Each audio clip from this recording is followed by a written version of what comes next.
Telangana assembly సమావేశాలు తొలి రోజు వాడివేడిగా సాగాయి. అధికార విపక్ష సభ్యుల మధ్య మాటల యుద్ధం నడిచింది. సభను వచ్చే నెల 2కు వాయిదా వేస్తున్నట్టు ప్రకటించారు స్పీకర్ గడ్డం ప్రసాద్ కుమార్. అసెంబ్లీ సమావేశాల సందర్భంగా అనుసరించాల్సిన వ్యూహాలపై మంత్రులు, ఎమ్మెల్యేలతో సీఎం రేవంత్ రెడ్డి భేటీ అయ్యారు. అనంతరం బీఏసీ సమావేశం జరిపి అసెంబ్లీ సెషన్స్ ఎన్ని రోజులు నిర్వహించాలో నిర్ణయం తీసుకోనున్నారు. వచ్చే నెల 8 వరకు శాసనసభ సమావేశాలు జరపాలని ప్రభుత్వం భావిస్తున్నట్లుగా సమాచారం. సమావేశాల ప్రారంభంలో తొలుత మాజీ ఎమ్మెల్యేలు రామరెడ్డి దామోదర్ రెడ్డి, కొండా లక్ష్మారెడ్డి మృతి పట్ల సంతాపం వ్యక్తం చేశారు. స్పీకర్ గడ్డం ప్రసాద్ కుమార్ ప్రవేశపెట్టిన సంతాప తీర్మానాలను ఆమోదించిన సభ్యులు 2 నిమిషాల పాటు మౌనం పాటించారు. అనంతరం జీరో అవర్ ప్రారంభించారు స్పీకర్. ఈ సందర్భంగా సభ్యులు పలు సమస్యలను లేవనెత్తారు. ఈ క్రమంలో బీఆర్ఎస్, కాంగ్రెస్ సభ్యుల మధ్య మాటల యుద్ధం నడిచింది.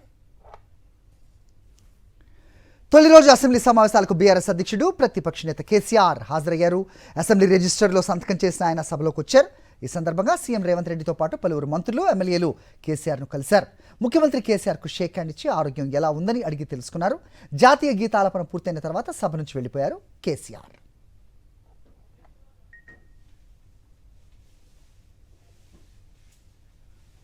ఓవరాల్గా ఇవాళ అప్డేట్స్ పై మా కరెస్పాండెంట్ రాకేష్ మరిన్ని వివరాలు ఇస్తారు. రాకేష్, ఎక్కడున్నారు ప్రస్తుతం మీరు? 2 గంటల పాటు సాగిన సభలో వాదోపవాదాలు జరిగాయి. బీఏసీ సమావేశం కంటిన్యూ అవుతున్నట్టుగా తెలుస్తోంది. ఎన్ని రోజులు సమావేశం నిర్వహించాలనే దానిపై ఎప్పట్లో క్లారిటీ వస్తుంది? ఏంటి మీ దగ్గర ఇన్పుట్స్? మరికాసేపట్లోనే బీఏసీ సమావేశం ప్రారంభం కాబోతా ఉంది. అయితే ఆ లోపే మంత్రులు, ప్రభుత్వ వైపులతో సీఎం రేవంత్ రెడ్డి తన ఛాంబర్లో భేటీ అయ్యారు. జనవరి 2 నుంచి సమావేశాలు హాట్గా సాగనున్న నేపథ్యంలో దానికి సంబంధించి వ్యూహం ఏ విధంగా ఉండాలి, ప్రతిపక్షాలను ఏ విధంగా కట్టడి చేయాలి, వాళ్ళకి ఏ విధంగా కౌంటర్ చేయాలి, దానిపైన మంత్రులు, ఎమ్మెల్యేలకు సీఎం రేవంత్ రెడ్డి దిశానిర్దేశం చేస్తున్నట్టుగా తెలుస్తోంది. ముఖ్యంగా జనవరి 2న కృష్ణా, గోదావరి నదులకు సంబంధించి నీటి వినియోగం గత 10 ఏళ్లలో సంబంధించి నీటి కేటాయింపులు ఏ విధంగా జరిగాయి, ఉమ్మడి ఆంధ్రప్రదేశ్లో నీటి కేటాయింపులు ఏ విధంగా ఉన్నాయి, వీటి అన్నిటిపైన కూడా పూర్తిస్థాయి చర్చ జరగబోతున్న నేపథ్యంలో ఎమ్మెల్యేలు, మంత్రులు, విప్పులందరూ కూడా దానిపైన పూర్తి అవగాహనతో ఉండాలి. ప్రతిపక్షాలు లేవనెత్తుతున్న అంశాలకు ఎప్పటికప్పుడు కౌంటర్ ఇచ్చే విధంగా కూడా సిద్ధంగా ఉండాలంటూ కూడా ఆదేశాలు జారీ చేసినట్టుగా సమాచారం. ఇక ఈ 2 సభలు కూడా ఈరోజు వాయిదా పడ్డాయి. కౌన్సిల్ కేవలం ఒక అర్ధగంట పాటు సమావేశం జరిగింది. శాసనసభ మాత్రం 2 గంటల పాటు జీరో అవర్ జరిగింది. జీరో అవర్లో ఎమ్మెల్యేలు లేవనెత్తిన ప్రశ్నలకు, సమస్యలకు మంత్రులందరూ కూడా వివరణ ఇచ్చారు. పనులకు సంబంధించి కూడా కొంత క్లారిటీ ఇచ్చే ప్రయత్నం చేశారు. ఇక సభ వాయిదా పడిన తర్వాత సంబంధించి స్పీకరు అలాగే చైర్మన్తో కలిసి సీఎం రేవంత్ రెడ్డి అసెంబ్లీ ఆవరణ మొత్తం కూడా తిరిగారు. వచ్చే బడ్జెట్ సమావేశాలు పాత అసెంబ్లీ భవనంలోనే కౌన్సిల్ సమావేశం నిర్వహించాలని సీఎం రేవంత్ రెడ్డి ఆదేశాలు జారీ చేశారు. దీంతోపాటు పార్లమెంటు సెంట్రల్ హాల్ తరహాలో తెలంగాణ శాసనసభలో ఉన్న ఖాళీ ప్లేస్లో కూడా ఆ తరహా ఏర్పాట్లు చేయాలంటూ కూడా అధికారుల ఆదేశాలు జారీ చేశారు. మాజీ ఎమ్మెల్యేలు, మాజీ ఎంపీలు, మాజీ ఎమ్మెల్సీలు కూడా ఈ పార్లమెంటు సెంట్రల్ హాల్ తరహాలో ఉన్న ఆఫీస్కి వచ్చి కాసేపు కూర్చునే విధంగా కూడా ఏర్పాట్లు చేయాలంటూ కూడా ఆదేశాలు జారీ చేశారు. ఇక ఈరోజు సభలో సంబంధించి ఒక ఆసక్తికర సన్నివేశం అయితే చోటు చేసుకుందని చెప్పుకోవచ్చు. సభ బయట ఉప్పు నిప్పుగా ఉండే సీఎం రేవంత్ రెడ్డి, మాజీ సీఎం కేసీఆర్ ఇద్దరు కూడా ఈరోజు కలవడం అనేది కొంత సభ్యుల మధ్య సభ్యత్వ వాతావరణం తీసుకొచ్చింది.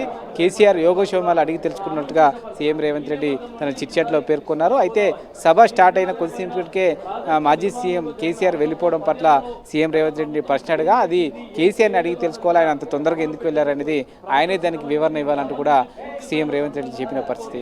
ఓవరాల్గా అయితే మొదటి రోజు సెషన్ అంతా కూడా ప్రశ్నలు, జీరో అవర్లో సభ్యులు లేవనెత్తిన ప్రశ్నలకు సంబంధించిన అంశాలు మాత్రమే ప్రస్తావనకు వచ్చాయి. నెక్స్ట్ జనవరి 2 నుంచి జరిగే సమావేశాల్లో అత్యంత కీలకంగా కాబోతున్నాయి. అయితే బీఏసీ సమావేశంలో దాదాపుగా వారం నుంచి 10 రోజుల పాటు సమావేశం నిర్వహించే యోచనలో ఉన్నట్టుగా ప్రస్తుతం ప్రభుత్వ విప్పులు చెప్తున్నారు. ఈ బీఏసీ సమావేశంలో దానికి సంబంధించిన డేట్స్, ఎజెండాను ఖరారు చేస్తారు. మరొక 10 నిమిషాలలో బీఏసీ సమావేశం ప్రారంభం కాబోతుంది. అయితే 2వ తారీఖు తేలనున్న ఈ అంశం అంటే సమావేశాలు ప్రారంభం కానున్న నేపథ్యంలో కేసీఆర్ సమావేశాలకి హాజరు అవుతారా, లేదంటే ఈ వాటితోటే సరిపెడతారా అనే ప్రశ్న కూడా వస్తుంది.